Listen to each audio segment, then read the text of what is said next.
oleme veel täiesti mõistuse juures. Kui tundlik ta selle liikumisele, kõikumisele? Sille paneb saja käima, aine. Liiga pikk hüppe siis. Ma mõtlen seda, et ma lihtsalt rohkem teen. No, sa teed rohkem. Ma ei viitsi.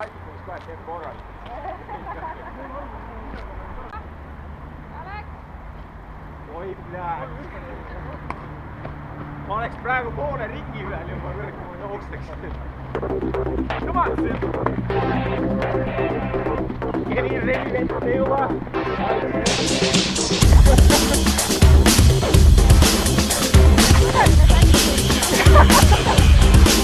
Kuradi kaamera!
kaugelt mingi 100 meetrit kõhu maha ja siis viimase ringi võtsid järgi. Seal isegi tundsin korraks, et võiks täiesti järgi võtta ja siis sinna kurvi peale ja siis umbes nagu ei.